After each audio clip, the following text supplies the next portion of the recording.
Padme Shara Neelam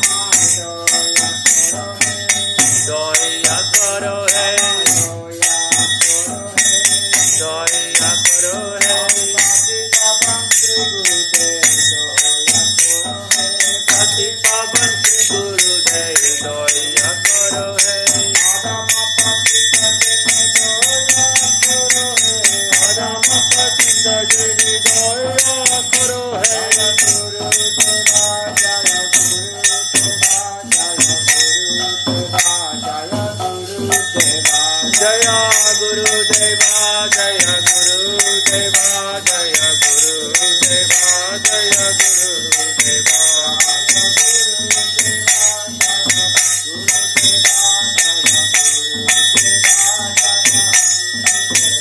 Jaya Guru Deva, Jaya Guru Deva, Jaya Guru Deva, Jaya Guru Deva.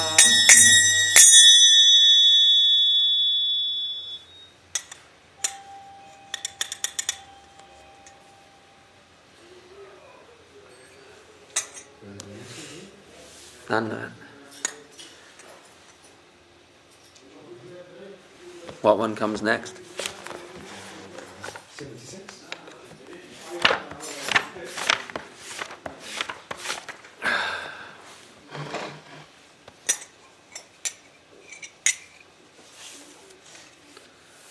Shri Krishna Chaitanya Prabhu Daya Karo More. Krishna Chaitanya Prabhu Daya Karo More.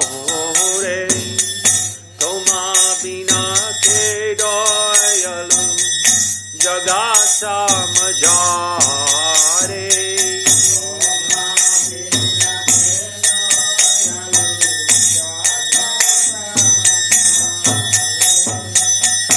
Patita Pavana Hetu Tava Avatara.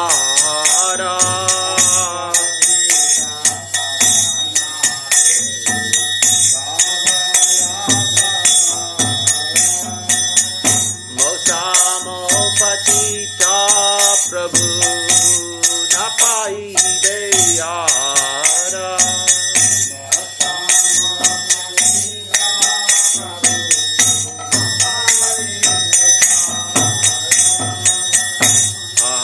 Prabhu Nityananda Premananda Sukhi.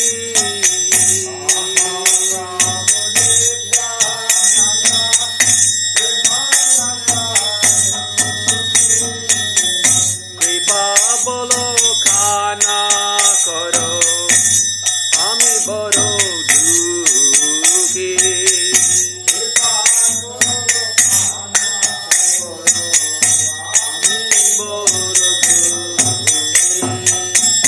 Daya karo Sitapati Advaita Goshai.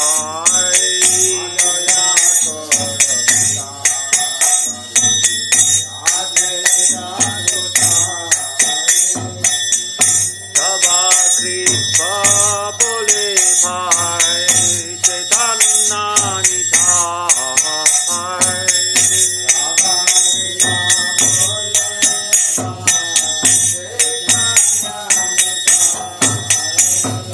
Gaura Prema Maya Tanu Pandita Dadhara.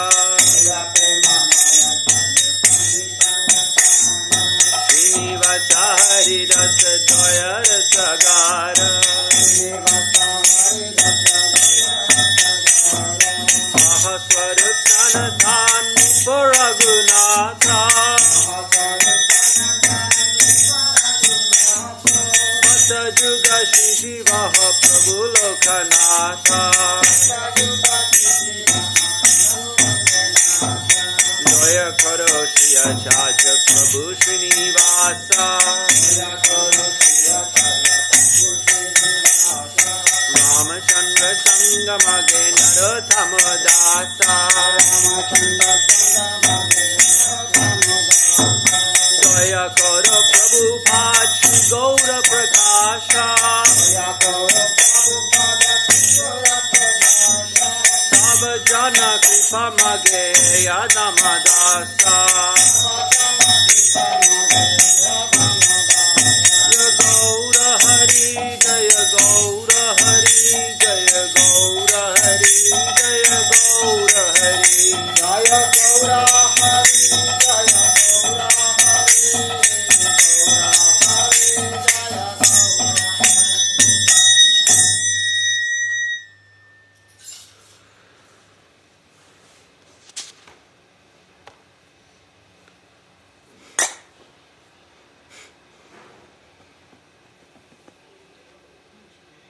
Okay, let's say something then. Is this all set up, ready to go?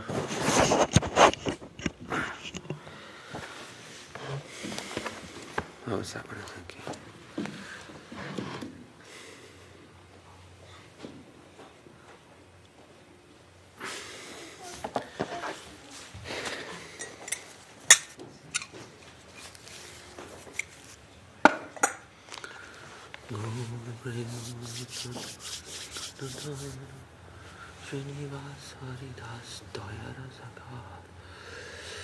Nama Shreshtam Manumapi Sachiputram Matra Swarupam Rupam Tasya Grajam Muruparim Maturam Gostavatam Radhakundam Girivaram Maho Radhika Madhavasam Prapto Yasya Pratita Kripaya Shri Gurum Tam Natosmi.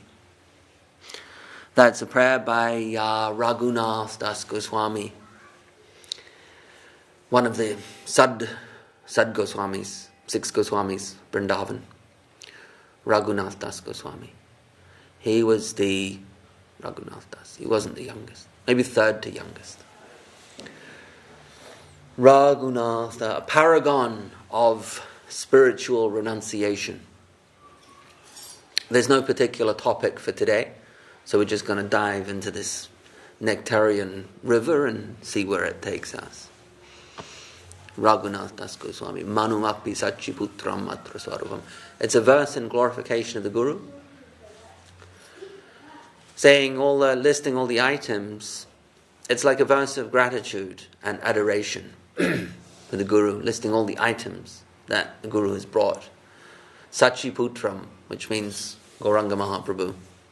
Lord Chaitanya's mother's name is Sachimata. Sachiputram, Atra Swarupam. Swarupam refers to Swarup Damodar, who is the secretary of Mahaprabhu. Manum api Sachiputram Atra Swarupam Rupa Tasya Grajam. Rupa Goswami. This spiritual tradition that we follow is called the Rupanuga Sampradaya. Sampradaya being the school. And Rupa Goswami, you say Mahaprabhu is the founder particularly. Sri Chaitanya Mahaprabhu was the founder, and then his successor, if you like to put it that way, is Rupa Goswami. You can take a seat anywhere. So this is the Rupa Anuga Sampradaya. Anu means to follow. Anuga means a follower. So Rupa Anuga and Sampradaya is a philosophical school or a spiritual tradition. So the spiritual tradition here is the Rupa Anuga Sampradaya. So Raghunath Das Goswami, his prayer, Manum api Sachiputram Atra Swarupam Rupam Tasya Grajam Uruparim Maturim Gostavatam. Mathura, Brajamandala, this has also been revealed by Guru. The Tirthas, the holy sites. Radhakund in the Rupanuga Sampradayas, the most sacred place on earth, because this is the place of Radharani, her special place, Radhakund, nearby to Vrindavan, next to Govardhan. Girivaram, Giri is a hill, refers to Govardhan hill, which Krishna lifted. Prapto Yasya Pratya, Kripaya, this has all come, Kripaya Shri Gurum Tam Natosmi. All of these items, all of these things, Raghunath Das Goswami is saying, have come by the grace of Guru. When the devotees of ISKCON, after Swami Prabhupada, Srila Prabhupada passed away in 1978, and they were a little bit lost because they were just young men. Most of them Americans, English Americans, most of them, a few Australians, from the Anglosphere. And they were in their 20s and 30s, and Prabhupada, he had passed away in 1978, and they were looking for spiritual direction, and Swami Maharaj Prabhupada told them, look, if you have any questions, which they did, you can go to Srila Sridhar Maharaj. I consider him my Shiksha Guru. These are Prabhupada's words, verbatim. What to speak of the benefit you can get? He's speaking to his disciples. What to speak of the benefit you can get from his association? So they did that. In Gaur Panim, So February, March 1978, they went across the Ganga and consulted with Srila Bhakti Rakshak Sridhar Goswami Maharaj. And they did this every year, particularly around Gaurapanim time, because that's when the leaders of ISKCON would gather in Mayapur. But also at other times as well, frequently, and many went and stayed with Srila Sridhar Maharaj, or visited for a while. This was in line with Srila Prabhupada's instructions that after I'm gone, if you have any queries, any questions, you go to Srila Bhakti Rakshak Sridhar Maharaj. This is Srila Sridhar Maharaj, there, second from right. On the right-hand side is Saraswati Thakur. He is the guru of Swami Maharaj Prabhupada and the guru of Srila Bhakti Rakshak Sridhar Maharaj, to the left there. And then this is my Gurudev, most of our Gurudev. Third from right is Srila Govinda Maharaj. So we're talking Srila Bhakti Rakshak Sridhar Maharaj, second from the right. So ISKCON's leaders, they went and visited him. And one of their questions, they asked many, many questions. And the transcription of these talks forms some of the books that we have here. A particularly good book to read is Sri Guru and His Grace. If anyone's interested, they should pick up a copy and read it. Because you don't need to understand technical or deep philosophy. It is very practical. It has a broad application. So there's a broad audience that can benefit from reading the book. And it is a book on Guru Tattva and spiritual instruction in general, and how this works in a person's life. Because the scriptures, Shastra tells us that to make spiritual advancement, you need to have a guru. What is the Gita verse? Tad vidi pranipatena pariprashnena sevaya upadikshanti te jnana jnaninas tatvadarshanaha. Tatvadarshan means someone who's seen the truth. So you need to approach someone that's seen the truth, and they can impart that to you. How does that get imparted to you? Tad vidi pranipatena pariprashnena sevaya. Pranipat, you must bow down and surrender. You don't approach the guru with a critical eye. You don't approach the guru with an argumentative spirit. You don't approach the guru in a mood of challenge. You don't even approach the guru in a mood of logic or debate. You approach the guru in an attitude of surrender, pranipat. And then the spiritual kripa, the grace, karun, comes down into your life. Pranipatena pariprashnena sevaya. Pariprashna, once you surrender, then what do? You ask questions. Prashna, question. And what else? Sevaya, service. And then what happens? The spiritual substance that the guru is in touch with comes down into you, into your heart. So first of all, the guru is required. This is the essential component of any spiritual practice. Guru. Now, there is such a concept as Chaitya Guru. Chaitya means consciousness. So Chaitya Guru is the guru who can be accessed subjectively inside. You can ask, God, help me, please. Guide me. This is Chaitya Guru. But the function of Chaitya Guru ultimately will bring you in touch with the external guru who can help you further. So the two work in tandem, in synchronicity. So the Gita says, Tad vidi pranipatena pariprashnena sevaya upadikshanti te jnana jnaninas tatvadash. Upadikshanti, make a formal connection, known as diksha. Diksha, what does that mean? It means that there's a divine transmission. It means that first the disciple is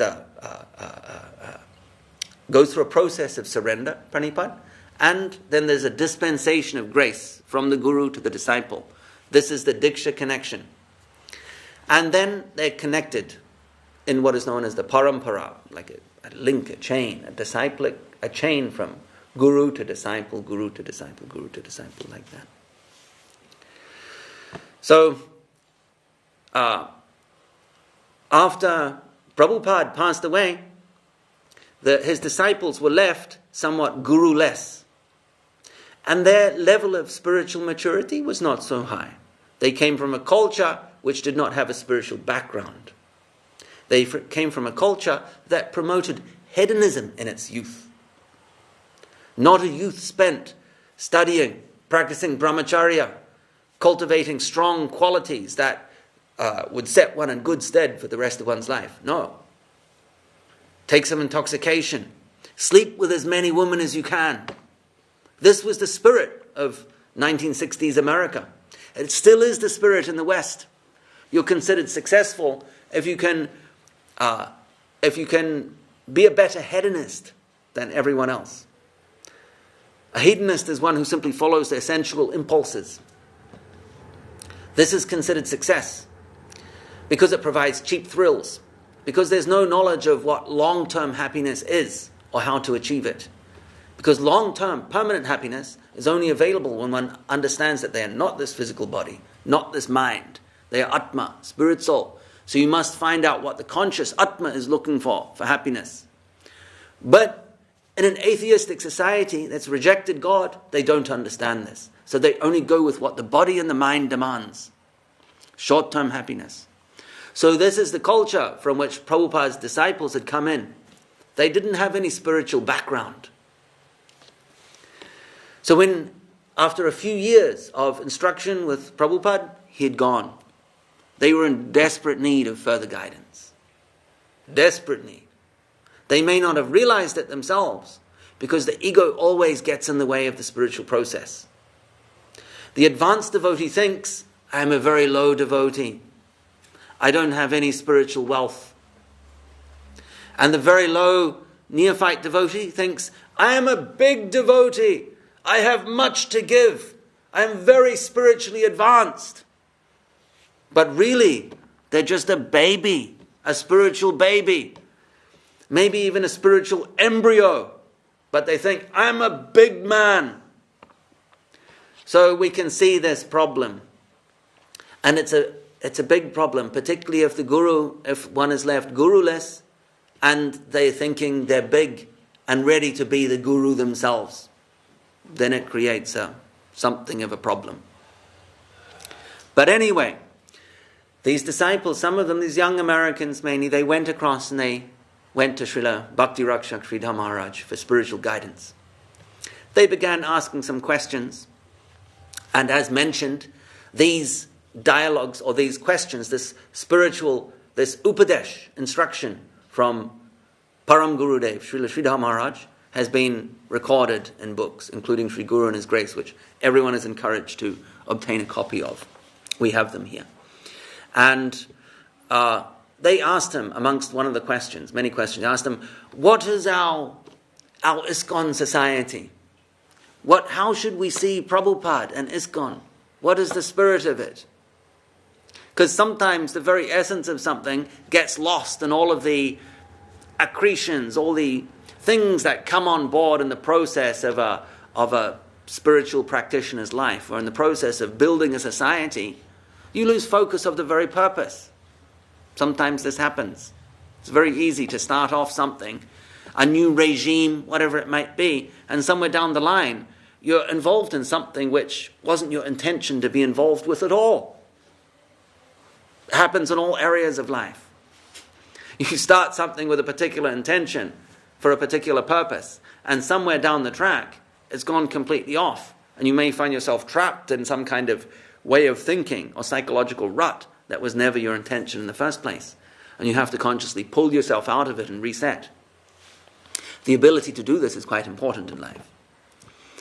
So, Prabhupada's disciples, young disciples, they asked Srila Sridhar Maharaj, what is ISKCON?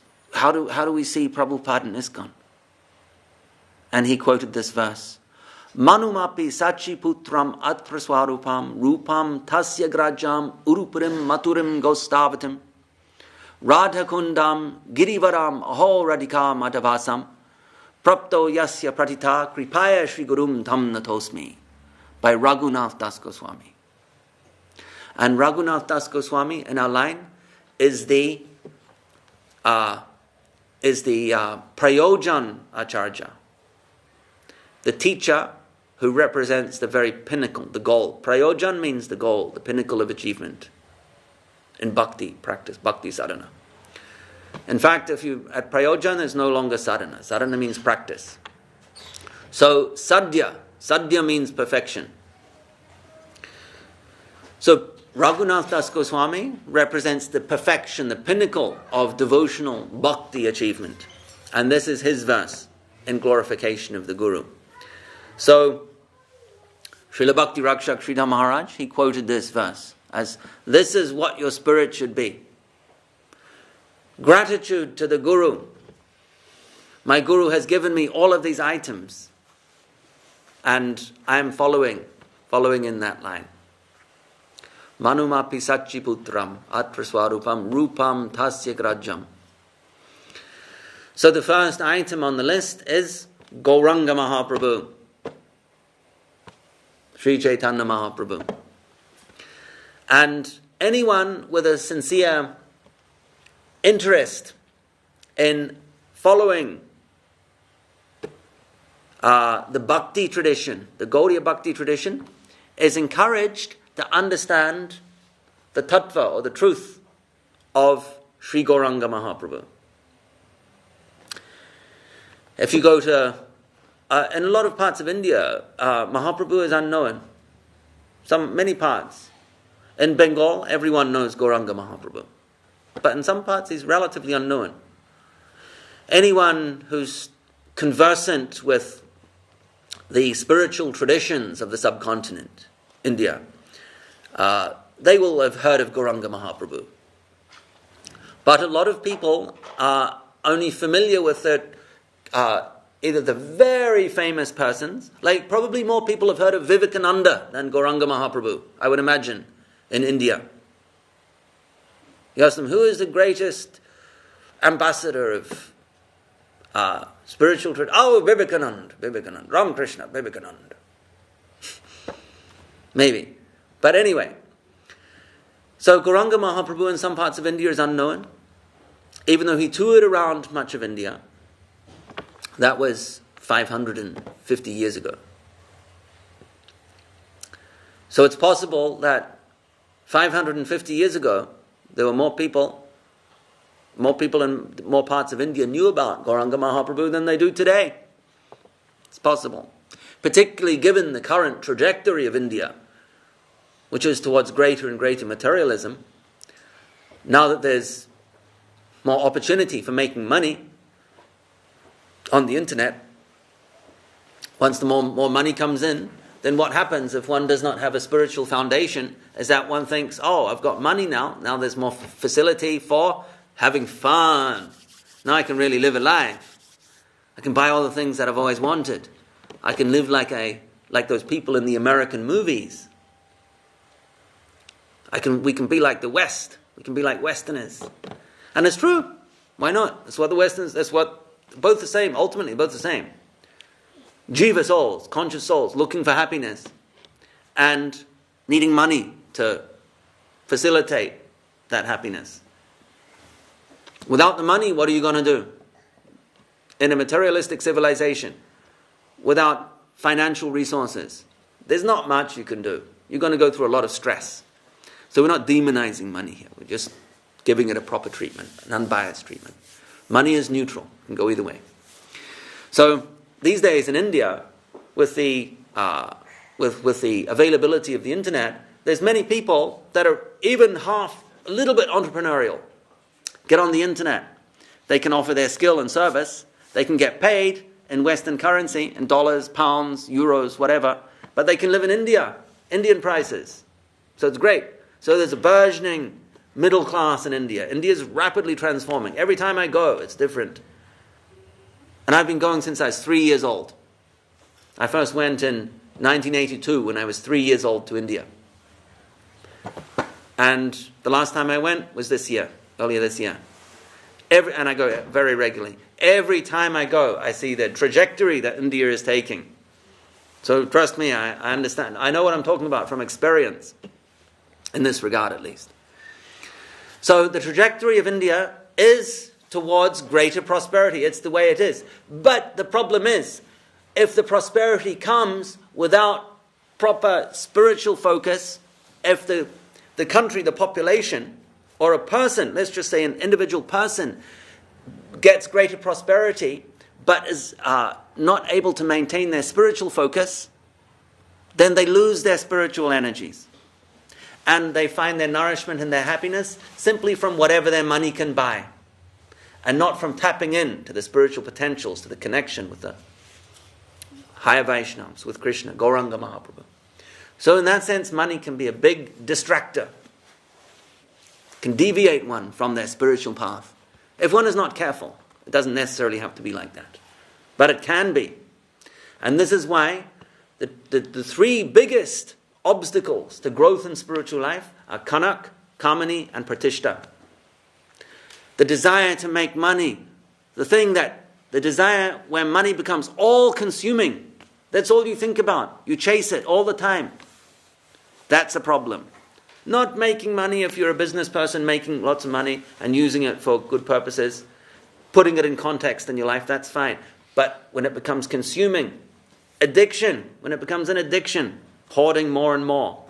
You've got enough for 10 lifetimes, but you want more. Rockefeller, one of the big industrialists, wealthy men, financiers, maybe one of the first billionaires of 100 years ago, early 20th century. And he was by far the wealthiest man on the planet at the time. Or one of them, Rockefeller, there's a few. There's these wealthy industrialists of the early 20th century. And he was asked, he had billions, enough to probably support everyone in a country for a century. And he was an old man and still busy making money. So someone asked him, said, when are you going to stop trying to make money? Isn't your endeavor now pointless? You have enough. You have enough of something. You have more than something. But you're spending your precious time, your precious human life, trying to get more of something that is useless to you. Isn't this a kind of madman's way of spending his time? There's no logic to it. This is an addiction. It serves you no purpose. But you want more and more and more of it. But it's going to offer you no value. But you're spending your valuable time, which cannot be brought back by any amount of money, to make more money. Your valuable time on something that is valueless. Where is the logic in that? And he said, well, I just want to make a little bit more and then I'll be happy. He's already got colossal sums of wealth. Just a little bit more. But once he's got that little bit more, and he was approached with the same question, what do you think he would say? Just a little bit more. This is the nature of the addiction. So Kanak, Kamani, and Pratishta. Money is a powerful energy. It can be used for powerful good or powerful distraction from the spiritual path. It can completely hijack your life.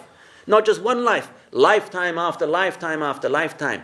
Because if you die just wanting that little bit more, what's going to happen? The mind, the manas, must bring the physical body back into the physical world to make that more money, because this is the desire that you have in your heart. If you desire Krishna and Gauranga Mahaprabhu, you go up. If you desire money and sensual pleasure, you must come back down. So just that little bit more is the problem. Give me just a little bit more, a little bit more.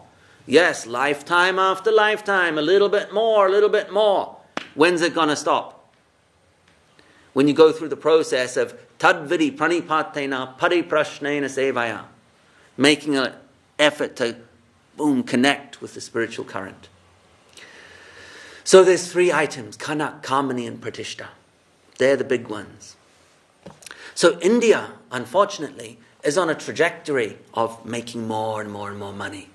And we will see in the coming decades that India will rise in tandem. We can see China's been rising. India's also rising in its own way. And India's time will come. But will it be a spiritual time? We have to wait and see. What I see is that the trajectory of more and more money coming into India, growing middle class, is distracting them from the spiritual heritage, which is the real wealth of that country. Empires have come and gone. Huge sums of wealth and colossal, grandiose empires have been built. That is not, and they've come and gone. But the spiritual wealth, that is not very often seen. And it may be that India must build up and experience wealth and experience the glamour of a society that is very wealthy. And with that wealth, all the sensual pursuits and enjoyments, psychophysical pleasures that can come to someone, that are afforded to someone with much money. Maybe they need to experience that and then realize, oh, our real wealth was inside all along. Perhaps that's necessary. But anyway, so that's the trajectory that can come with the pursuit of wealth, with the pursuit of money, when it's not guided by an inner spiritual core, an inner spiritual direction. It can hijack one's life, not just one life, but potentially multiple lives. So I see this in India, but the wealth is that there is a spiritual heritage in that country which does not exist in any other country on earth, on the planet. And due to that wealth that exists in the hearts of the people there, it is the devotion in the heart of the person which attracts Bhagwan. Krishna, Bhagwan, is not attracted by anything in this world.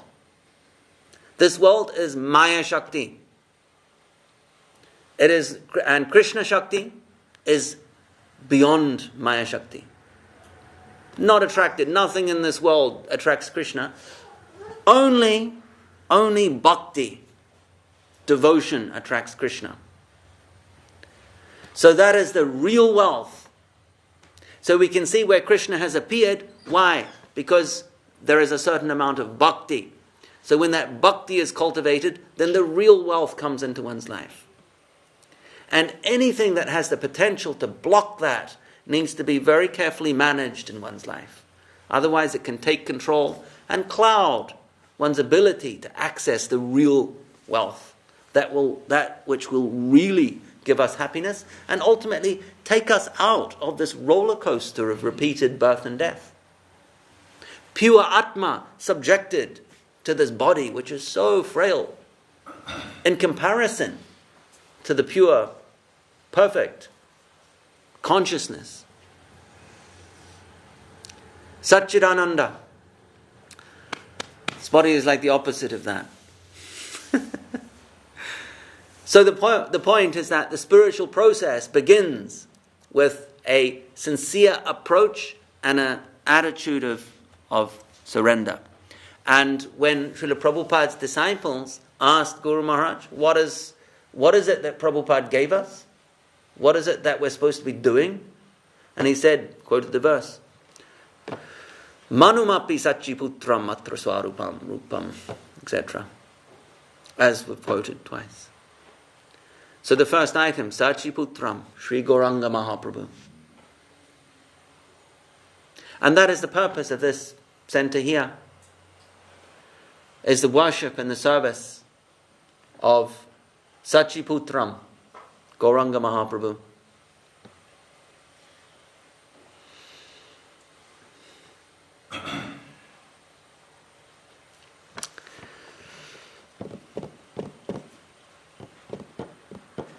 Anyone have any comments? No, Prabhu, what you say makes sense. I mean, especially when you say that, time is the most precious thing in life. I remember Prabhupada used to, I'm Prabhupada disciple, Prabhupada used to say the same thing, you cannot buy even a second back in your life with all the wealth of the world. So it's very true. Time is the most precious thing. It's not the money. Yes. Just want to add this. Yeah. What you say. Absolutely. He used to quote, I think, Chanakya Pandit.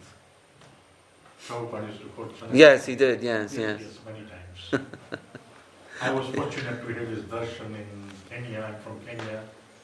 In October of '75. I was a teenager. I was only 15 at the time. Oh, I see, yeah. Yes, his disciples took me to his darshan. Mm. Prabhupada personally gave me Mahaprasad with his own hands. Just said 3 words, chant Hare Krishna. Did you get formally initiated? Well, he is my guru, Yes. but at that time I did not accept initiation because Okay. I was too young. Yes, I see. I took the initiation actually from his first Indian disciple, Gopal Krishna Maharaj, at Soho Street Temple Mm. in July of 1994. Okay. But when I had darshan of Prabhupada in 75 October, I accepted him as my guru in my heart. And this is my Shiksha Guru. Oh, very good, yes. There is a connection there I was then. too young at the time to take a formal initiation Mm. because I came in touch with ISKCON in August of 75. Right. And Prabhupada came to Kenya in October 75.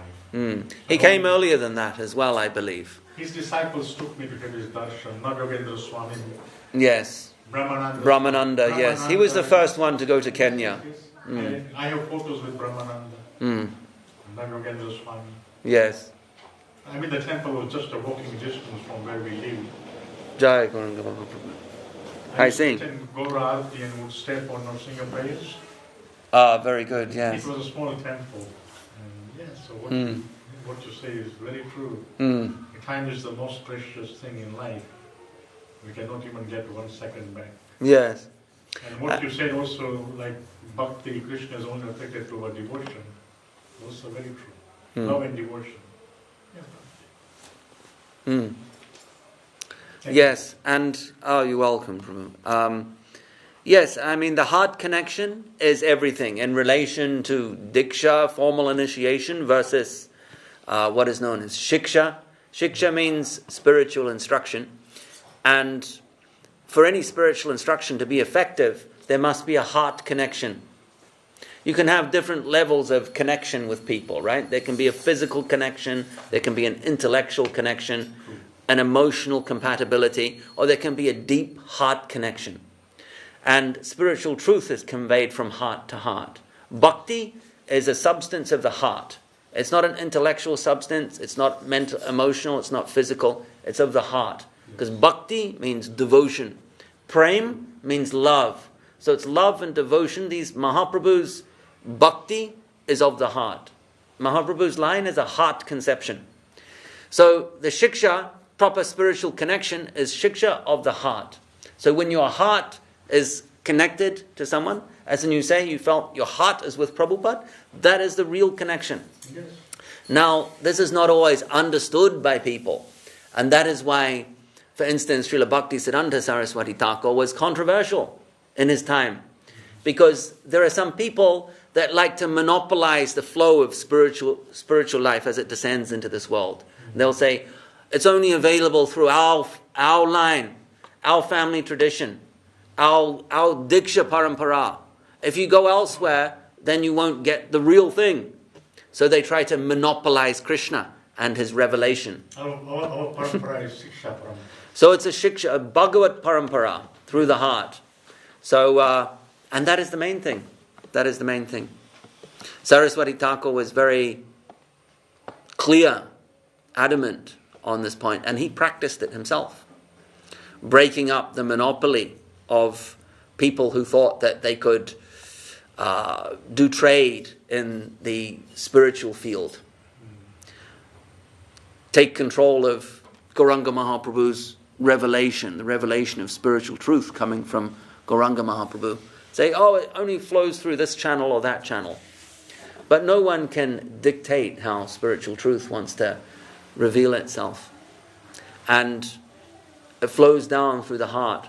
So then there's the verse, Krishna Bhakti Rasa Bhavitam Atahi Kriyatam Yarikutopi Labdyate Tatra Lolyam Apimulyam Ekalam Koti Janma Sukriter Nalabdyate.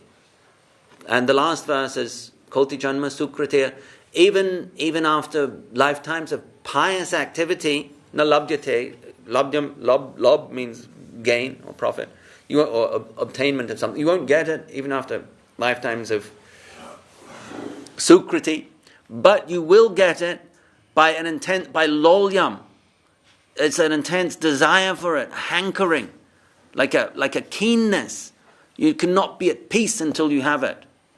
Tatra lolyam api mulyam ekalam. Eka, one. Wherever you find, there's only one way, lolyam, and wherever you find it, you purchase it, regardless of the price. So it's that heart, it's hankering of the heart, which brings one in touch.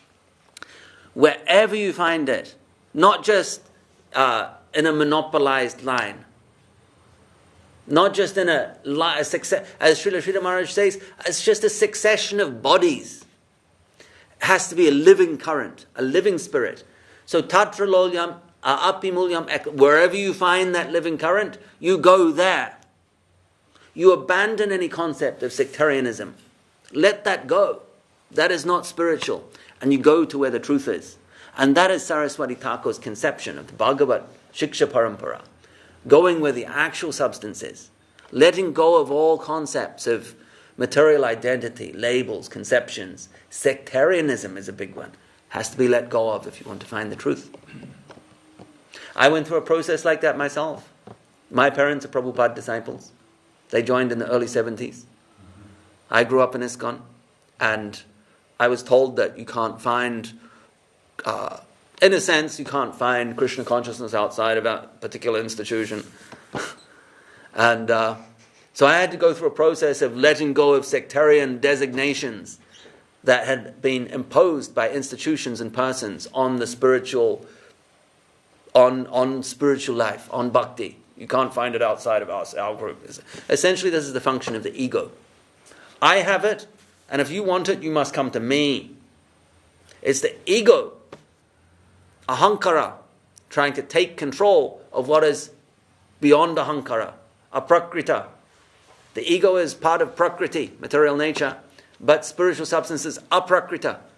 So the ego can never take control of it. But the ego wants to, because the nature of the ego is to dominate and exploit. That's why all of us are here in this Maya Shakti, in this world of Prakriti. So when spiritual substance comes into the world, it gets exploited by people who are on the level of the ego. And that's how sectarianism develops. You can't find it outside of our institution. You can't find it outside of our parampara line. Look at our lineage, it goes back to this person. You have to come to us. You can't find it over there. But Saraswati Thakur broke all of this up. He said that the ego and the material body and material lineages cannot control the channel and the flow of Krishna consciousness, of bhakti. Because it comes from Krishna. Krishna is svatantra, independent. Svatantra means independent of any material consideration. The only guiding factor is what? Bhakti. Where the bhakti is, that's where Krishna goes. So wherever you find that bhakti, you must purchase it. You must go there. You must have the courage. You must have the courage to get rid of sectarian considerations and go wherever the current of bhakti flows. And you will get it. It's a small price to pay. Let go of your biases. Let go of your prejudices. Go where you find the bhakti. And then you will get it. Such a small price to pay. But you must want that. And then you can do it. Tatra lolyam. You must have a greed for it. And purchase it. Mulyam, ekalam. That's the only way to do it. This is Saraswati Thakur's instruction. This is his instruction. And so our Param Gurudev, Srila Sridhar Maharaj, he called his institution the Sri Chaitanya Saraswat Mat. The institution, a mat that follows the instructions of Sri Chaitanya Mahaprabhu, his Vani, his teachings, his ethos, as it is presented and conceived of by Srila Bhaktisiddhanta Saraswati Thakur. That's the Sri Chaitanya Saraswat Mat. A question comes to my mind, Prabhu, I'd be interested to know your opinion on this. Does one have to formally take Diksha in order to get connected to the Parampara? No. No. Shiksha itself is enough. Shiksha, the heart connection is enough. Okay. But if Diksha helps that heart connection, then it's recommended. But the my knowledge, the real current is a heart connection. The Shiksha is there as to serve as a vehicle. The Diksha is there to serve as a vehicle to formalize something. It's there to support the shiksha. But diksha without shiksha is of no value. But shiksha without diksha can be of supreme, can be complete. Can be complete in itself. But diksha is there to support the shiksha and help it to blossom. Like, we have a couple of things worthy of mention is that in Sri Guru and His Grace, this book that I was talking about, which is a discussion of Srila Bhakti Rakshak Sridhar Maharaj with Srila Prabhupada's disciples in the early 80s, late 70s, early 80s, after Prabhupada passed away. They went across the Ganga to Navadvip, and they were asking them questions on Guru Tattva, Krishna Tattva, etc. And he was giving them his upadesh, his instruction, and this was recorded. So they were asking him many questions about Guru Tattva. They were just young guys. And this is published in the book Sri Guru and His Grace. It's an excellent book. And I was talking about it earlier. And I strongly encourage everyone to pick up a copy. It's a book for everybody on the spiritual path. It is the handbook on Guru Tattva. So they're asking him these questions. And in that book, Sri Guru and His Grace, Param Gurudev talks about the relationship of the Harinam, Hare Krishna Mahamantra, with the Gayatri mantra that we chant. So we chant both. But Hare Krishna Mahamantra has precedence. And he gives an illustration to elucidate this point, and that is two concentric circles. So there's an outer concentric circle, which takes one from the very lowest rung of spiritual life to the very pinnacle of achievement.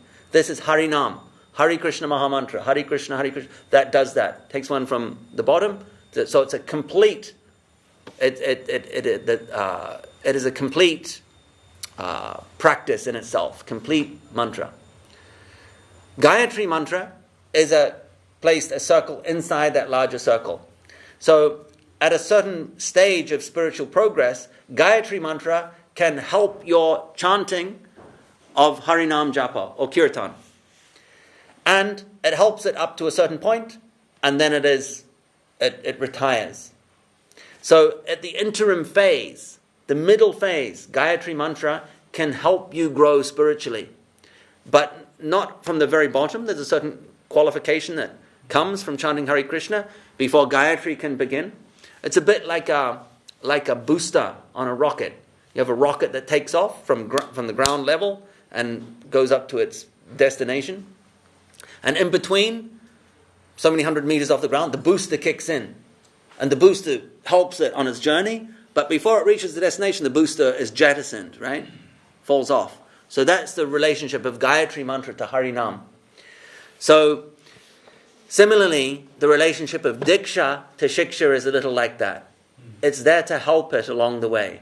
It's there to help it reveal and express itself. And another point where even if someone is not chanting Gayatri mantra at all, is simply chanting the Hare Krishna Mahamantra, still the person can grow spiritually. That's the whole point, yes. And I also heard that, Hare Krishna Mahamantra itself is enough to take one back to Godhead. That's correct. Chants it purely, of course. Yes, yes. So the Shiksha connection is supreme. Another example is with Saraswati Thakur. He is formally initiated by Gaur Kishore Das Babaji Maharaj. But his deeper connection is with Bhakti Vinod Thakur. The more substantial connection is with Bhakti Vinod Thakur. So it's not dismissing or sidelining Gaur Kishore Das Babaji. This is the truth of the relationship. He is the Diksha Guru of Siddhanta Saraswati at the behest of Bhakti Vinod Thakur for a reason there. But the substantial connection with Saraswati Thakur is with Srila Bhakti Vinod Thakur. Was he the only disciple, Srila Bhakti Siddhanta, of Gaur Kishore Das Babaji? He was the only disciple, yes? It's said that way, yeah. As far as we know. So what about Gaur Kishore Das Babaji? Was he formally initiated by Bhakti Vinod? No. No, he was a Shiksha Guru. Mm. So Bhakti Vinod was a Siksha Guru. Yes, Bhaktisiddhanta. they had a friendly relationship. If you were to ask Bhaktivinoda Thakur, are you the Shiksha Guru of Gaur Kishore? He would probably say no. But so they had a friendly, like a brotherly, like a sibling type relationship. Yes.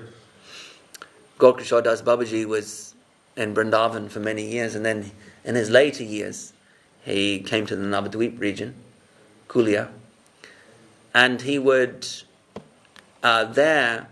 It was when Bhaktivinoda Thakur was there in the 1880s and 90s that he met Gaur Kishore Das Babaji, and they developed a friendship.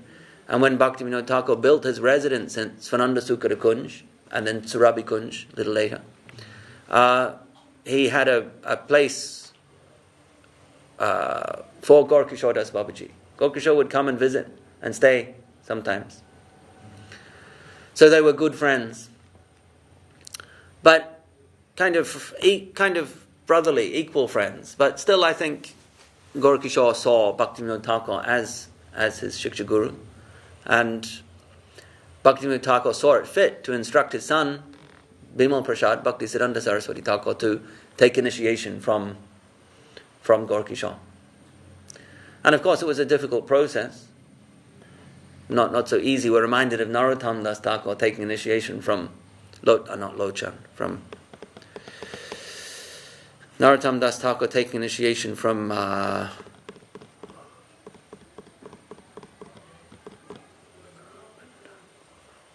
name escapes me. It's on the tip of my tongue. Who did Narottam Das Thakur take initiation from? Not Lochan Das Babaji, but Doesn't come to my mind right now. the friend of Bhugarba Goswami. I mean, Bhaktisiddhanta Saraswati, his sannyas was self-taken. Yes, he took sannyas by himself. He took sannyas in front of a picture of Gaur Kishore Das Babaji Maharaj. Yes. So he put the picture there and then took sannyas in front of that picture. So his guru was a Babaji. And the Babaji tradition is started by the Sad Goswamis, 6 Goswamis. And this was the standard tradition of Gaudiya Vaishnav. Did Bhakti Vinod took So- Babaji later on in life? Yes, he took Babaji Vaish, yes. And Saraswati Thakur saw that to spread the mercy of Gauranga Mahaprabhu, a new order should be introduced, Sannyas Ashram. So he took this from the Ramanuja Sampradaya and he inculcated it into Mahaprabhu's Sampradaya. Not that it was absolutely novel. Mahaprabhu was a sannyasi, and all his many of his associates were sannyasis. Paramananda Puri, Brahmananda Bharati, all the Das Mula sannyasis that were there in Jagannath Puri with Mahaprabhu, they were all sannyasis. Swarup Damodar was a sannyasi, kind of a half sannyasi. He didn't go through fully with the ritual. He was so mad to see Mahaprabhu in Puri that he couldn't even complete the sannyas ritual. He lopped off his seeker and took off the neck beads, but he didn't really properly get the danda or the sannyas cloth. This was the madness of prem bhakti that overtook the devotees of Mahaprabhu. But there was a sannyas culture. But then, of course, the Babaji tradition is introduced by, or started and by the Sad Goswamis. Saraswati Thakur, in his vision of seva, service, he saw the need to introduce the sannyas ashram for preaching, for spreading Gauranga Mahaprabhu's Yuga Dharma, his teachings. So that is what he did. And Srila Sridhar Maharaj, Param Gurudev, he talks about how the sannyas ashram is there. It's beneath the Babaji ashram. But also another reason is that the Babaji ashram was being, you could say, contaminated by persons who were adopting the dress but weren't qualified for that. So the reputation of the Babaji ashram, the Babaji Vaish, was being dragged down. It was being compromised. And Saraswati Thakur saw a need to reform it. Part of that reformation was introducing a sannyas order, which could be seen as beneath the Babaji order. So if the sannyas order can be established, then a new platform of protection beneath the Babaji order, like a filtering kind of thing. So not so easy just to go and become a Babaji. If you can be a sannyasi, dedicate your mind, your actions, your words to Krishna and preach. And then the dignity of the Babaji Sampradaya, which is considered above that, is automatically boosted and preserved, automatically established. So that was Saraswati Thakur's vision. What I'm saying is this Babaji title is also given formally, just like sannyas is given by a guru? Yes. That's what I'm asking. Yes, it is, yes. One has to take from a guru. Yes, generally speaking. Just like sannyas. Yes. Okay. Yeah, it's called Babaji Vesh. So it's just like taking sannyas vesh, cloth. It is a formal process. Generally, there's always exceptions, but the general rule is it's a formal initiation process. They are the writers of the spiritual code and the words of Param Gurudev. They write the code. The code meaning, like you could say, the laws, the Siddhanta, the philosophy. And the sannyasis, they take that philosophy and they preach it all around. Okay, I'll just ask you now last question that comes to my mind. Maybe it can also help other devotees here. You know, I've been hearing actually for many years that Lord Chaitanya Mahaprabhu is a combined incarnation of Radha and Krishna. And then I'm also hearing that no, Chaitanya Mahaprabhu is just incarnation of Krishna, but he appeared in the mood of Radharani. Yes. I'd like to hear from you. What is your comment on that? Yes, well, the latter is more technically correct. Yes. I mean, loosely you could say Radha Krishna combined, because Mahaprabhu is appearing as his devotee, Krishna appearing as his devotee, and his chief devotee, i.e. Srimati Radharani. So it's Krishna with the Bhav and Kanti. Bhav means mood, emotion, and Kanti means luster, effulgence, complexion.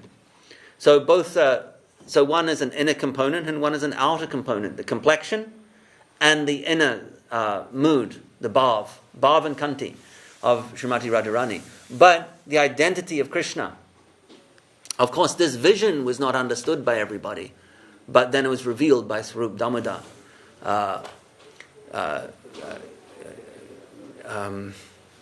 Naomi Krishna Swarupam, Sri Krishna. Anyway, there's various ones. Sri Krishna Chaitanya, Radha Krishna, and you hear that Radha and Krishna are one. So the thought comes to my mind. Okay, Krishna is Vishnu Tattva. Radharani, she is not Vishnu Tattva. She is Shakti Tattva. How can that be? How can Radha and Krishna be one? So Radha Bhava Duti Suvalitam, Naomi Krishna Swarupam. Right, Radha Bhava Duti Suvalitam, and that's again the mood and the luster. So Radharani is the negative, and Krishna is the positive. So it is when Krishna appears in the mood of Radharani, then it's not. You could say technically it's not fully Radha Krishna combined, because then how does Gadadhar Pandit fit in? Gadadhar Pandit is Srimati Radharani and Chaitanya Leela. So there you have Radharani and Chaitanya Leela. So Krishna is Mahaprabhu with the mood and the complexion of Radharani. So in this sense, Gadadhar Pandit has been plundered. Radharani has been plundered of her wealth, her glow, her luster, and her devotion by Krishna wanting to taste her love. The three things, right? Her love, the enjoyment she gets, and her happiness. Those three things. Those are the inner reasons for Mahaprabhu's incarnation. So, Krishna can do what he pleases, and if he wants to experience the mood of his greatest devotee, he does so, and that is Chaitanya Mahaprabhu. So, in terms of tattva, I don't see any anomaly there, or inability to do that.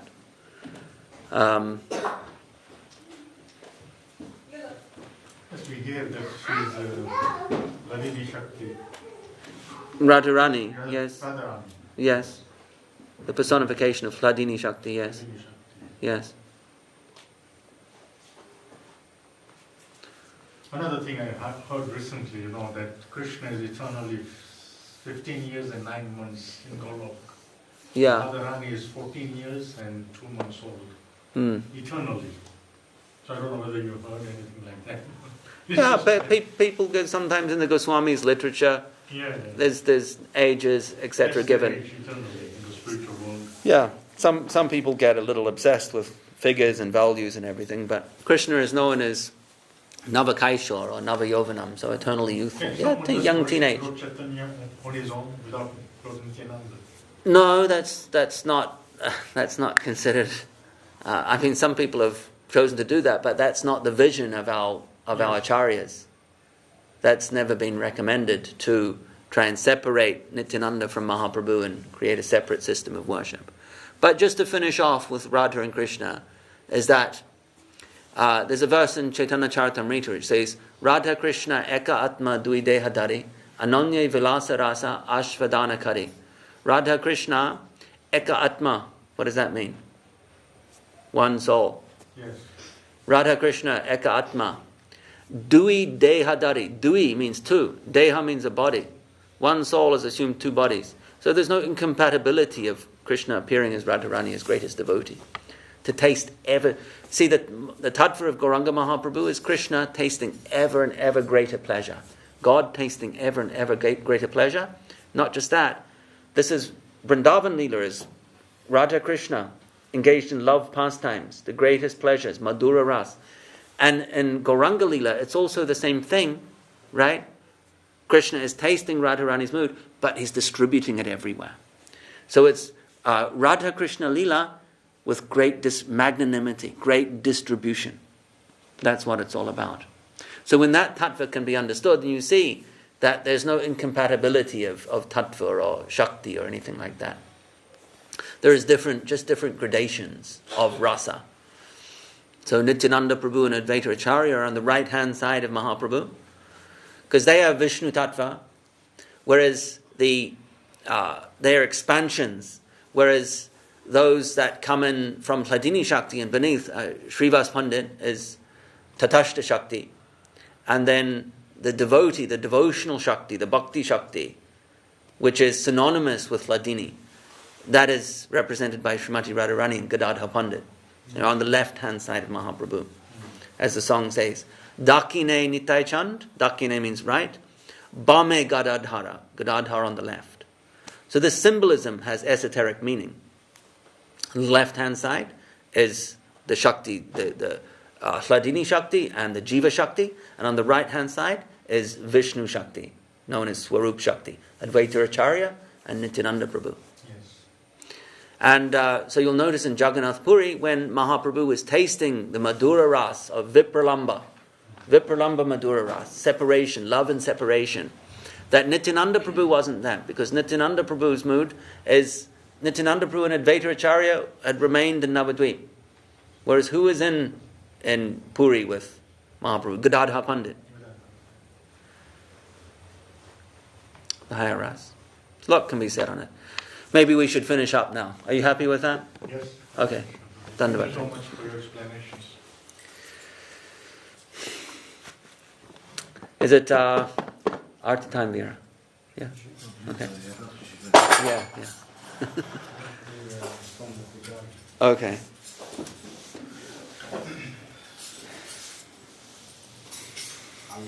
Yes.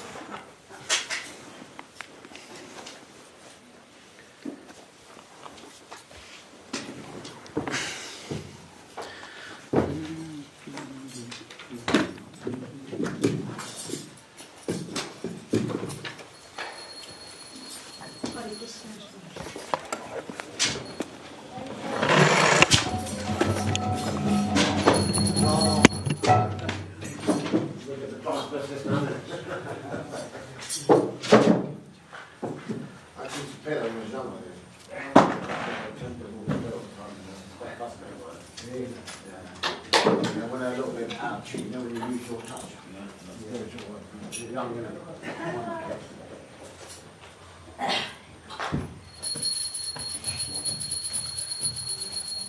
Right, do I get anything to you might have to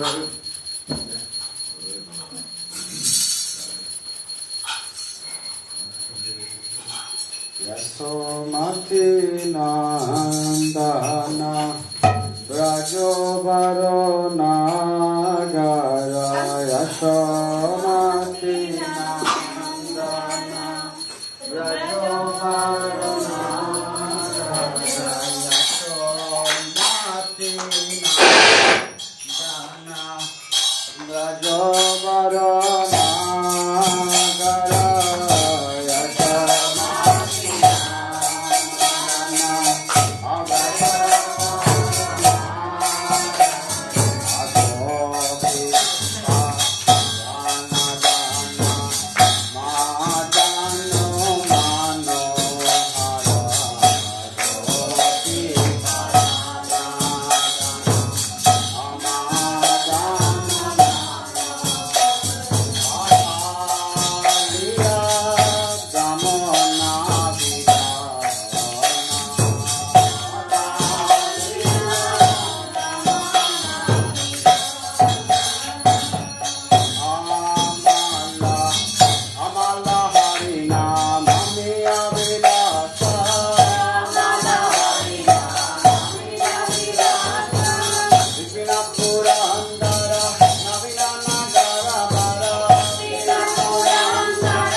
की जय। एवं विष्णुपाद परमहंस परिव्राज हरिवर्य स्तोत्र सात श्रीमद् भक्ति रक्षा श्री गोस्वामी महाराज की जय। एवं विष्णुपाद परमहंस परिव्राज हरिवर्य स्तोत्र सात श्रीमद् भक्ति सिद्धांत सरस्वती ठाकुर की जय।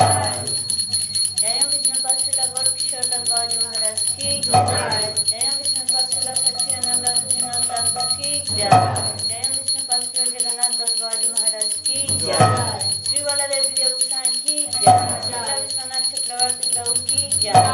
श्री नरोत्तम सिमनानंद श्रीनिवासाचार्य प्रभु की जय। श्री वृंदावन दास ठाकुर की जय। श्री कृष्णदास कविराज गोस्वामी की जय। श्री गोपाल सनातन भक्त रघुनाथ श्री जीवा गोपाल भक्त रघुनाथ गोस्वामी प्रभु की जय। श्री रूपनगर गुरुवर्ग की जय। नमस्ते श्री हरिदास ठाकुर की जय। प्रेम से कहूँ श्री कृष्ण चैतन्य प्रभु नित्यानंद श्री अद्वैत गदाधर गौर भक्तवृंद की जय। सपरसार श्री नित्यानंद प्रभु की जय। सपरसार श्रीमन महाप्रभु की जय। श्री नवदुर्गन की जय। श्री माया पूर्णन की जय। गंगा यमुना की जय। श्री वृंदावन की जय। श्री राधा कृष्ण गोप गोपीनाथ श्याम कुंद गिरी गोवर्धन की जय। भक्ति वृंदावेश्वर की जय। श्री पुरुषोत्तम की जय। ललित सुवाद जगन्नाथ की जय। श्री भक्ति विनोद श्री सिंह की जय। भक्त प्रवर प्रवर महाराज की जय। ग्रंथराय श्रीमद् भगवतन चरितामृत की जय। विश्व वैष्णव वैष्णव की जय। नमः चैतन्य मत की जय। दैय सकमत की जय। चैतन्य सरस्वती मत की जय। चैतन्य सरस्वती मत वेस्ट लंदन चैप्टर की जय। विश्वव्यापी दैय सकमत की जय। अनंत कोटि वैष्णव वृंद की जय। समस्त वैष्णव मंडल की जय। समस्त भक्त वृंद की जय। हरिनाम संकीर्तन की जय। जय गौर Premanand.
So it's really, they just got stiff and sore as if I've been walking for a while.